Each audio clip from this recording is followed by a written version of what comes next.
Labvakar, cienījamie televīzijas skatītāji! Ēterā ziņas. Kā zināms, šīs nedēļas ziņa numur 1 ir pazudušā pieminekļa lieta. Pilsētu pāršalkusi biedējošu notikumu virkne. Pazudušā pieminekļa rēks nuklejo apkārt pa pilsētu, iedvesdams bailes mūsu iedzīvotājos. Ja. Cienījamie skatītāji, man kā pilsētas mēram, Berimoram, ir prieks redzēt jūs tik lielā skaitā.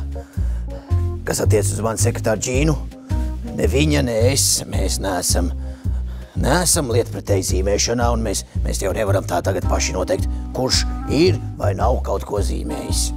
Jā, nu paldies, un sekojiet informācijai, un esiet atbildīgi, esiet aktīvi un lūdzu iesaistieties izmeklēšanā.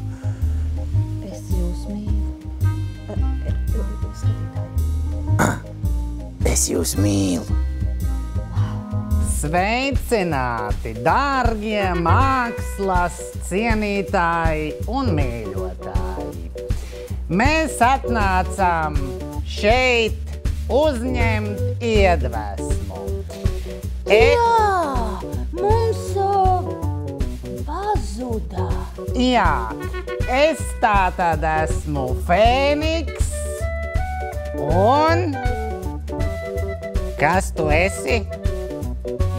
Kas es esmu? Viņš ir Felimuls. Jā. Nu jā. Sveiki visiem, nāciet skatīties un baudīt mākslu. Tagad ejam. Detektīvs ir efektīvs.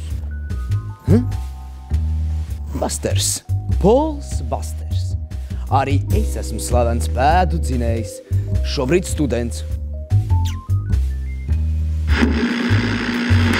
Joprojām turpinām saņemt uztrauktus zvanus no mūsu skatītājiem. Tā kā mūsu redakcija nespēja sniegt atbildes uz jūsu neskaitāmajiem satrauktajiem jautājumiem, tad šodien šajā raidījumā vēršamies pie slavenā detektīva Capa.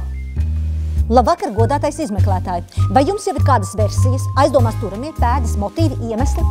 Cienītā, es gribu atgādināt, ka šo pārraidi var skatīties arī noziegumu pastrādājušais ļaundaris. Un šī ažiotāža mūsu darbu nepadara vieglāku. Tieši otrādi. Bet cilvēkiem ir jāzina patiesība. Cilvēki patiesību uzzinās tieši 15. maijā.